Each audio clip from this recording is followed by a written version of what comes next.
Hey my tunes, welcome back to another video, and today is something new. So I'm back after who knows how long, and today is going to be a video that I don't usually make because you know me for intros, but I'm gonna start making more Animal Jam content now, Animal Jam based, Animal Jam focused. So from what a lot of you know is that there are trading tips out there, but yet they're all just copies of each other. Same tips, same tricks, nothing new. So today I'm going to be showing off a method of trading that's going to absolutely boost you in rarity. Probably. So you can do this from any level of rarity you're on, from basically unrare to the rarest person in the game. So let's make an example. You want Blackout Spike, and you might be rare. Let's consider this. You've tried all of the tips and tricks because all you have is a rainbow spike color, let's say that. But you want a blackout spike, and none of the tips and tricks work. Here's why. The tips and tricks are usually outdated. Sure, they might work, and believe me, I should know that because, trading sucks. But a lot of things about worth does really suck, and, just gotta pull through is basically what you get in the end. Just pulling through knots, strings, and threads. But here's a better way.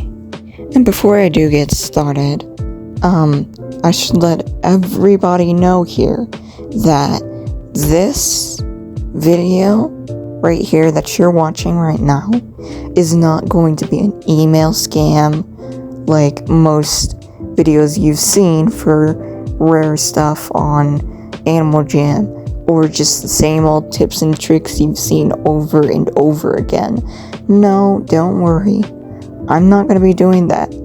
Plus, email scams are old. We all know what they do now, and if you are deep in the trenches of Animal Jam, you should already know that Animal Jam will not give you any of your items back. Even if you've lost anything, you've lost your account, they're not going to give you your items back because of what happened in the old Animal Jam days of people saying that they lost their addresses. Now, some of these tips from the method are going to also be sampled from Animal Jam Classic. So it'll make it all fair and also very fun for everybody to trade and get rarer. And it'll just help you better in the long run. So yeah, let's get started. Oh, by the way, to anyone who's seen email scams, here, let me just show you a little tidbit.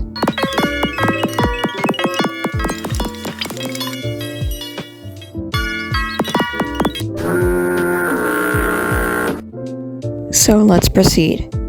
So, in this method, I will be teaching you guys one of many things. So, one of the tips and tricks you might have heard is to buy items that won't go out of stores. I know this might be a really old trick and nobody really sees this anymore, but I should know that this trick basically has been shown everywhere. So, no, they are wrong. You should not buy items that go out of store. Not because they're ugly or anything, but it's the fact that they're seasonal. And people should know this. They don't want seasonal items. They will more than likely reject seasonal items. What they will probably accept is Rare Item Mondays, like in Classic. How Classic accepts Rare Item Mondays for clothing betas for den den betas for spikes. Easy, simple, right? Right. So, it should be the exact same way for Animal Jam Play Wild. So, rims can go for a little bit once they're out of stores. So, depending on what rim it is, for example, if it's a good rim.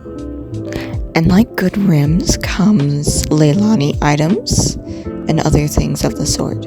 So, another thing is to also buy going out of stores dens or something like that.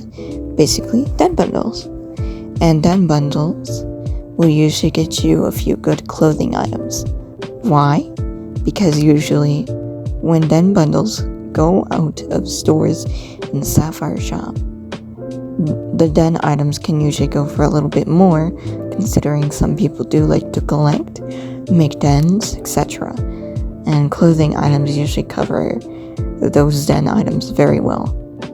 For example, I have traded some items like from the Bouncy House set, and yes, the den Bouncy House. So, in which case, what that's going to do is get you up there with rarity, which is actually another way to trade up with items going out of stores. Now, that's going to be a little bit better for people to understand, and that's how you can trade up with items going out of store. Now, you may wonder, what about other tips with trading? Like, for example, trading up. Now, I used to think this was a great tip until you actually test it out in the game, and nobody's really going to want to trade you. They're going to think that you're going to be too hard to trade with, and therefore, they're not going to even trade you. They're just going to ignore you and move on to the next person with the items they want that you must have had. So, let's all reject all the tips we got from old tips and tricks video and try to learn something new. So, ever since I lost my old account, I decided to make this method. So, what should you do? Well, for one thing that you can do is tone. Now, tone always can help you in your endeavors and help people understand what you want and what you'll be trading for. Say you have a weird, bossy, or demanding, any negative tone is going to push people away from trading you, and it will basically give you less trades, and it'll definitely give the other person, if they trade you, if they ever end up trading you, anxiety. And how does this happen? Well, some people are tone sensitive. I think this is a great way to learn how human feelings or empathy functions, and I think it's a great way to start off. So instead of using a plain "oh trade me" or something simple, try to use a nicer tone, words, and at least be selective, but try not to overdo it, because it might seem forced or it might be a little bit too much. So you gotta pick it at a right angle or something like that, so people will actually want to treat you more often. Now, after that, what's going to be interesting is when you end up actually trading. So, in regards to other people's videos, it's not that they were bad, but you should not only trade up.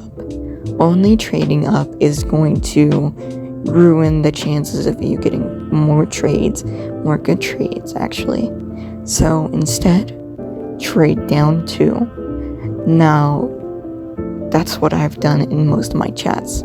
As you can see here, what I'm doing is I'm giving people a chance at trading me.